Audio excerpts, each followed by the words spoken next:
corresponde ya finalmente hacer el cierre sobre la disertación referida al tema de la verdad. Quizá en un principio tenía la intención de hacer una exposición bastante extensa en varias partes, pero he decidido simplemente remitirme a los distintos criterios o conceptos sobre la verdad desde los inicios de la filosofía griega hasta nuestro momento presente. Hoy vamos a cerrar con las visiones de la verdad a partir de la filosofía moderna. De esta manera les doy la bienvenida a Senda Filosófica y les recuerdo como siempre que pensar bien no es un lujo, es una necesidad, y los invito también a que se suscriban al canal y le den like a los videos.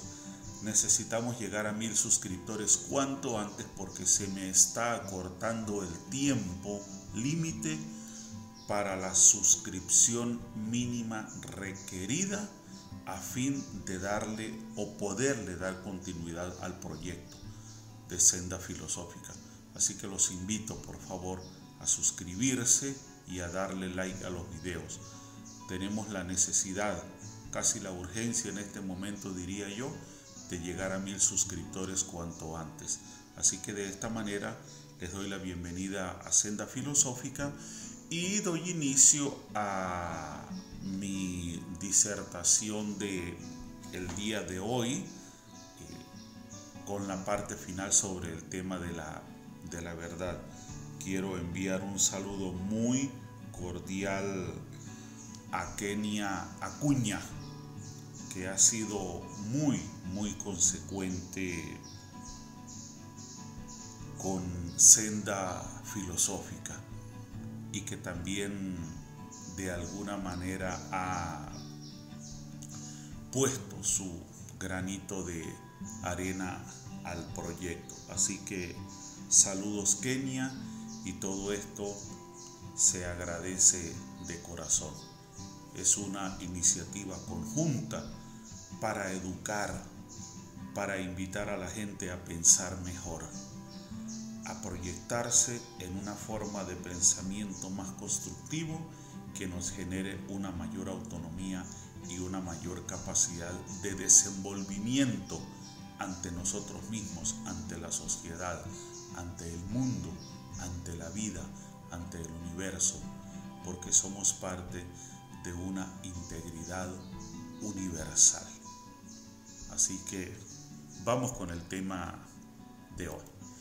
En la primera parte de la disertación sobre la verdad, y he hecho acá un resumen, se habló sobre las visiones desde Parménides hasta Guillermo de Ockham, y pues para Parménides, en relación a la verdad, el pensar y el ser han de ser lo mismo. Para Aristóteles, la verdad consiste en afirmar lo que es y en negar lo que no es. Para Agustín de Hipona es tanto el nous, la inteligencia, como el logos, la palabra. La verdad es algo que la mente descubre. En Tomás de Aquino encontramos la verdad como adecuación o la adecuación entre el entendimiento y las cosas. En el Nuevo Testamento la verdad se refiere ante todo a la fiabilidad o fidelidad de Dios, a la palabra de Dios, al Evangelio y sobre todo a Jesucristo en quien se sustantiva. Dios o Jesucristo son la verdad. En la Edad Media la verdad es lo que es por el mero hecho de ser, siendo Dios la razón última de la verdad. Con Guillermo de Ockham y el nominalismo de la crisis de la escolástica empieza a hablarse simplemente de la verdad epistemológica y de la verdad lógica. Ya sobre estas visiones de la verdad hablamos con mucho detalle en la primera parte de la disertación sobre el tema, Quizá destacar un poco el hecho de que hay quienes le daban a la verdad un rango ontológico como realidad, una verdad prácticamente como corpórea, ¿okay? Con una presencia, con una materialidad. Por ejemplo, en el caso de Parménides, el pensar y el ser han de ser lo mismo, o sea que todo lo que es expresión de la verdad. Pero también, por ejemplo, en el caso del Nuevo Testamento, donde se sustantiva o se dice que Jesús de Nazaret como Hijo de Dios es la verdad. Se le da una presencia, una personificación, vamos a decirlo así, desde el punto de vista de la fe. Igualmente en la Edad Media, lo que es por el mero hecho de ser. O sea, todo lo que es la verdad. Pero Dios es la razón, el punto de partida de esa verdad.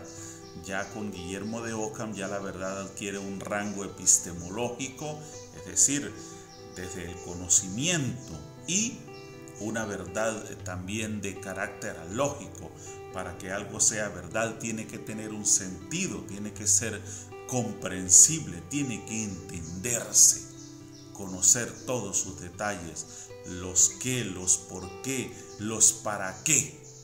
Y aquí referiríamos un poquito también a Aristóteles, porque Aristóteles nos decía, cuando digo lo que es, estoy hablando de la verdad, y cuando niego lo que no es, pues simplemente no estoy hablando de la verdad. Entonces este breve resumen quise hacerlo como para enlazar con el tema de hoy, donde vamos a estar hablando sobre las perspectivas de la verdad a partir de la filosofía moderna. Con la filosofía moderna, la verdad pierde su estatus ontológico y pasa a ser definitivamente una cuestión epistemológica. Ya era lo que decía anteriormente, ¿no? Ya una cuestión de estudio, de conocimiento. En Descartes la verdad se convierte en el problema de la certeza o de la evidencia, si bien Dios continúa siendo todavía el garante de este criterio de certeza, de la misma forma que Leibniz habla aún del entendimiento divino como fuente de las verdades eternas. En cambio, para otros empiristas y racionalistas como Hobbes, Spinoza y Locke, ahí los tenemos, la verdad es solo propiedad del enunciado. En Descartes y en Leibniz, primero en Descartes, para que se pueda hablar de verdad tiene que haber una certeza o tener una evidencia de lo que estoy diciendo, y acá es necesario que hablemos de la duda metódica de Descartes, del escepticismo que conduce a la búsqueda, que era un poquito como esa duda de Descartes, era un poquito como la postura de Sócrates, de decir, mire, vamos a reconocernos como ignorantes para poder abrirnos a la posibilidad de aprender algo. Descartes decía, mire, dudemos. Ese tiene que ser el primer punto. Si no dudamos, no llegamos a nada. Nunca vamos a encontrar verdades de nada, ¿ok? Y pues ahí Descartes hizo todo ese aparataje, vamos a decirlo de esta manera, de su sistema filosófico, de su método, y llegó a la conclusión de que por el hecho de dudar existe, no puede dudar de que duda. O sea que sí hay algo de lo que se puede dudar y de cuya duda se puede partir para crear todo un sistema que nos permita llegar al conocimiento, a la verdad de las cosas. Pero también es bueno aclarar acá que tanto para Descartes como para Leibniz, Dios era como la fuente o el punto de partida. Recordemos que en el caso de Descartes particularmente, la existencia de Dios se prueba en el hecho de que en nosotros reside la idea de la perfección. Nosotros no seríamos capaces, según Descartes, de generar esa idea de perfección porque somos seres imperfectos, y por lo tanto solo un ser perfecto como Dios pudo haber depositado esa idea en nosotros, y por lo tanto Esa es para Descartes la prueba de la existencia de Dios. Y también Dios, en el caso de Descartes y de Leibniz, era como el garante o el punto de partida de esa verdad a la que nosotros somos incapaces de llegar por nuestra propia cuenta. Incluso fíjese que Leibniz habla de verdades eternas. En el caso de Hobbes, Spinoza y Locke le dan un vuelco a la situación y lo ven de una forma totalmente contraria. Dice, mire, cuando usted quiera hablar de verdad, hágalo como una característica del enunciado. Lo que yo digo tiene una concordancia con la realidad. Bueno, esa es la verdad, ¿ok? Pero la verdad no es la realidad en sí misma. En este caso, es una perspectiva totalmente distinta. Luego vamos a pasar a Immanuel Kant y al idealismo trascendental. En Kant la verdad es trascendental en un sentido, esto es, se refiere a las condiciones a priori existentes en el sujeto humano que hacen posible la concordancia del entendimiento con su objeto. Debido a la revolución copernicana de los planteamientos kantianos, la verdad es la conformidad de la experiencia con los conceptos puros del entendimiento, categorías. El concepto kantiano de verdad es interpretado dialécticamente en el idealismo alemán como relación de identidad del sujeto, el entendimiento con el objeto, la idea. Acá hay algo muy interesante porque viene un punto de concordancia, ¿ok? Es decir, si lo que el enunciado dice tiene que ver con la realidad, eso es una verdad, pero hay que tener cuidado también porque lo trascendental de Kant es un poquito delicado, es complejo, y quizá el punto que yo destacaría acá es el hecho de que Kant, cuando habla de condiciones a priori existentes en el sujeto humano, habla de nuestra naturaleza como seres humanos, y partiendo de esa naturaleza o como consecuencia de esa naturaleza, nosotros tenemos la posibilidad de percibir la verdad de una forma particular. Es decir, hay que entender que la forma como nosotros percibimos la verdad es la consecuencia de la manera como nos relacionamos con la realidad. ¿Por qué yo particularmente hago esta observación? Porque Kant explicaba de una manera magistral, decía, mire, nuestro cerebro, nuestro cráneo, nuestra corporeidad, pero hablemos sobre todo de la parte mental, ¿verdad? Y del cerebro como base material o como repositorio, vamos a decirlo así, de esa actividad mental, de ese pensamiento. Nuestro cerebro tiene una estructura y esa estructura va a determinar la posibilidad de la adquisición de la verdad. ¿Por qué? Porque nosotros vemos el mundo de una manera, pero por ejemplo, muchas especies irracionales de animales, en este caso por supuesto, no ven el mundo de la misma manera como nosotros lo vemos. Por lo tanto, su percepción, su interpretación, vamos a decirlo así, al menos desde la sensibilidad, no va a ser nunca jamás la nuestra. Muchas especies animales serán incapaces de ver el mundo como nosotros lo vemos, porque su estructura, su fisonomía, su cerebro, sus sentidos, su sensibilidad le muestran el mundo de una forma distinta.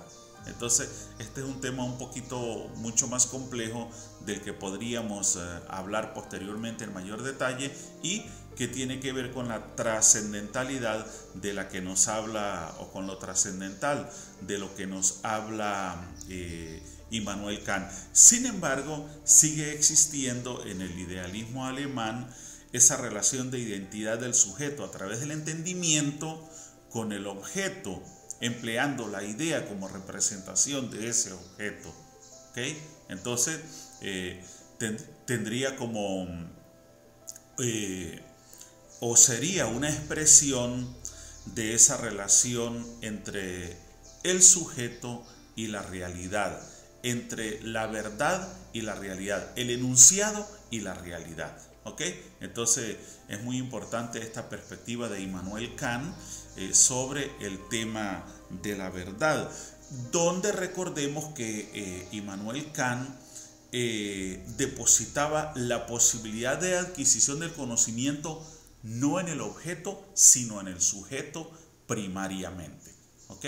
Recordemos que Kant generó una especie de conciliación entre el racionalismo y el empirismo. Decía, ambas cosas hacen falta, tanto los sentidos como la razón, para la posibilidad de adquisición del conocimiento. Sin embargo, para Immanuel Kant, y también debo decirlo acá porque es necesario, el ser humano de alguna forma u otra jamás va a tener la posibilidad de conocer lo que es la realidad en sí misma. Hay una parte que siempre va a estar oculta a nosotros, que Kant lo llamaba el noumeno. ¿Ok? Esa parte como sustancial de los componentes de la realidad, a la que nosotros nunca vamos a ser capaces de llegar, porque nuestra naturaleza jamás nos lo va a permitir. Entonces también es muy genial destacar esto, ¿no? O sea que de alguna forma nuestro conocimiento de la realidad para Immanuel Kant siempre va a ser limitado. ¿Eso qué implica? Que nunca vamos a tener una visión completa sobre la verdad que tanto buscamos, que tanto deseamos. Ahora Hegel hace del todo, de la idea, sujeto y objeto a la vez, el portador histórico de la verdad. La izquierda hegeliana, por obra de Feuerbach y Marx sobre todo, invierte el idealismo hegeliano, de modo que la verdad es la existencia o el hombre, y así deja de ser una cuestión de la teoría para hacerlo de la práctica. Es decir, todo lo que existe, el hombre, son expresión de verdad, contrario a lo que nos decía Immanuel Kant, quien ponía la posibilidad de adquisición de verdad, de conocimiento, en el sujeto, y dejaba a la realidad en un segundo plano. La realidad era el objeto, no lo que sustancialmente nos podía dar una noción de conocimiento o de verdad. Acá en el caso de Hegel y su idealismo es todo lo contrario. ¿Okay? La verdad es la existencia, es el hombre. De alguna manera interpretaría yo que vuelve otra vez como a una visión como ontológica, pero en este caso que nos proyecta la verdad como práctica. El hombre es expresión de la verdad, la existencia es expresión de la verdad, y en el quehacer de todos esos componentes de la existencia del hombre, la verdad se pone de manifiesto desde toda forma de realidad. El carácter histórico de la verdad es puesto de relieve principalmente por el existencialismo de Heidegger, quien también da a la verdad una condición ontológica, es decir, la verdad como realidad, como materialidad, como algo que es, al considerar la propiedad del ser y no de la mente, y por la denominada filosofía hermenéutica. Que la verdad tenga una interpretación histórica lleva a la cuestión no sólo del carácter relativo de lo verdadero, y por tanto a la definición de qué es verdad, qué significa que un enunciado sea verdadero, sino también a la cuestión del criterio de verdad. ¿Cómo sabemos que un enunciado es verdadero? Esto, por supuesto, es también un poquito complejo y de alguna manera lleva un poco más allá lo que es la percepción, la interpretación, la cuestión sobre el tema de la verdad, en el caso de Heidegger, sobre todo por esto último de la necesidad de comprobar que un enunciado es verdadero como expresión de la realidad. Entonces esta sería la visión de Martin Heidegger. El neopositivismo sustituye la cuestión de la verdad por la del sentido y la verificación de un enunciado. La verdad o el sentido de un enunciado consisten en su verificabilidad. Karl Popper, que hablando de las teorías científicas prefiere referirse al concepto de verosimilitud o proximidad a la verdad más que al de verdad, acepta la noción tradicional de verdad como correspondencia. Entonces fíjese que aquí hay dos visiones muy interesantes, porque en el positivismo la preocupación no es la verdad en sí misma, sino cómo la verifico, ¿ok? ¿Cómo le doy un sentido? ¿Cómo demuestro que es cierto lo que estoy diciendo? ¿Cómo le doy valor a mi enunciado? Porque no se trata solamente de decir algo sobre la realidad, sino voy a comprobar, voy a verificar que es cierto. Sin embargo, Popper iba un poco por esta línea también. Recordemos la famosa falsación de Popper, ¿no?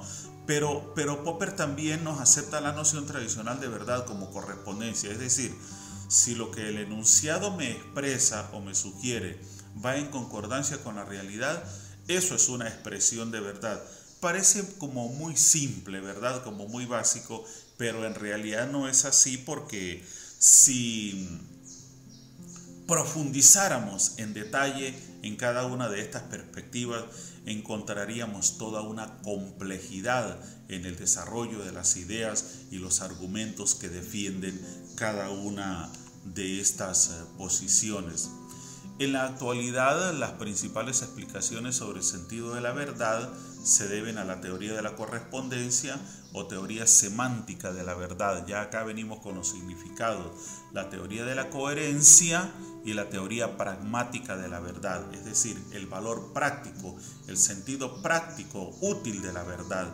En todas ellas se mantiene la idea básica de que la verdad consiste en una relación, difiriendo solo en la determinación de los términos de dicha relación. Relación de una proposición con los hechos por un lado, relación de una proposición con un conjunto establecido de proposiciones y relaciones de una proposición con la práctica, la acción o la utilidad. Entonces ya acá hay un sentido como más práctico de la verdad, más llevado a su uso dentro de nuestro desenvolvimiento en la cotidianidad como parte de la realidad. Y tenemos acá finalmente la noción bíblica de la verdad fundada en una experiencia religiosa, la experiencia del contacto con Dios. Esta noción experimentó una evolución notable, mientras que en el Antiguo Testamento se refiere a la fidelidad, a la alianza. En el Nuevo Testamento vendrá a ser la plenitud de la revelación centrada en Cristo. Fíjese que acá vuelve a aparecer otra vez este tema de la verdad como expresión de fidelidad a Dios, de creencia, de fe en Él, de respeto, de apego a sus preceptos, vamos a decirlo así, porque se concibe a Dios como expresión misma de la verdad. Pero ya en el Nuevo Testamento viene a cambiar esta noción y la verdad deja de ser simplemente ese apego, ese cumplimiento, para convertirse en una revelación plena centrada en la figura de Cristo. Cristo Jesús de Nazaret, el Hijo de Dios, es la personificación de la verdad. Él es la verdad. Él la revela y se la transmite a los hombres como mensaje divino de Dios. Entonces es una visión, la del Nuevo Testamento, totalmente diferente a la del Antiguo Testamento. Pablo se refiere a la verdad del Evangelio relacionando la verdad cristiana con el tema sapiensal y apocalíptico de verdad revelada. Nuevamente nos viene el tema de la revelación. Para el Evangelio de Juan, Jesús anuncia, dice y testifica la verdad, porque Él es la verdad en tanto que Logos de Dios encarnado. Es decir, es como si Jesús fuera la palabra de Dios encarnada en la presencia de Jesús mismo. Así, en las dos posibilidades de la existencia, en el dualismo verdad-mentira, La verdad supone una existencia que se deja regular por Dios en la aceptación creyente de Jesús y que a través de unas obras luminosas hace patente al Dios que crea la salvación. De alguna manera me atrevo yo a relacionar esto con la frase de Jesús que decía: quien me ha visto a mí, ha visto al Padre. Entonces, estas son las distintas concepciones de la verdad dentro de lo que es el desarrollo de la filosofía moderna, partiendo de Renato Descartes. Una disertación bastante sencilla porque no quería dejar en el aire el tema, ya se había hecho la mitad y entonces quería finalizarlo, cerrarlo, dejar la idea completa. Ahí los invito yo a ustedes a investigar en mayor profundidad sobre el tema.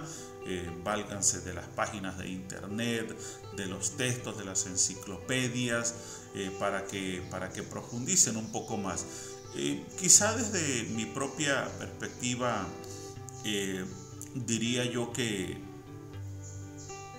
lo que pienso al respecto es que no es posible definir la verdad. No hay una posibilidad de dar una definición final, vamos a decirlo de esta manera, sobre lo que es la verdad en sí misma, de la manera o de la misma manera que es prácticamente imposible definir lo que es conciencia o lo que es filosofía. Y una vez iniciado el estudio de la filosofía, por mi parte, he partido fundamentalmente para defender mi postura de la idea de que el problema, vamos a colocar la palabra problema entre comillas, para la definición de la verdad, es que la realidad como tal, como objeto de estudio para el descubrimiento o la comprensión de la verdad como enunciado de esa realidad misma en un sentido de corresponsabilidad. El punto es que la realidad no es fija, no es estable, es cambiante y nosotros estamos obligados constantemente a desaprender y reaprender. Lo decía yo en una oportunidad, apoyado en las palabras de Néstor Osorio: lo establecido, eso es un mito, prácticamente no hay nada establecido, todo cambia permanentemente. Cambia, hay un cambio constante. Sin ese cambio no habría evolución. Sin esa evolución no habría avance. Sin ese proceso de nacimiento, muerte, no habría continuidad en la vida, porque prácticamente la vida como expresión, la muerte como expresión van de la mano, son parte de una misma realidad. Entonces, todas estas características tan complejas y tan profundas de la realidad universal, del ser, de lo que es, de lo que existe, hacen prácticamente imposible que podamos llegar a una definición única, vamos a decir lineal, definitiva, sobre lo que o de la verdad. No lo podemos hacer porque la verdad como expresión, como manifestación de la realidad en un sentido de correspondencia, tiene que apegarse a ese cambio que sufre la realidad misma. Y si cambia la realidad, si hay una variación, varía también el concepto de la verdad como expresión de esa misma realidad.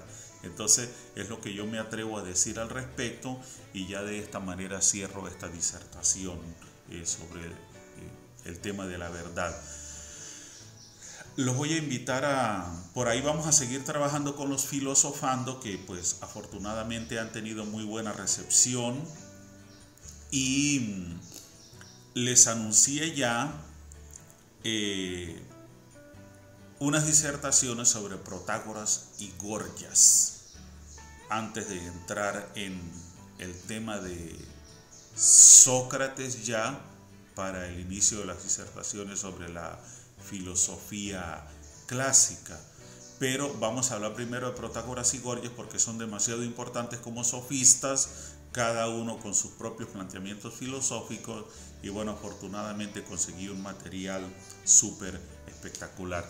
De esta manera me despido y como les digo siempre, chao chao.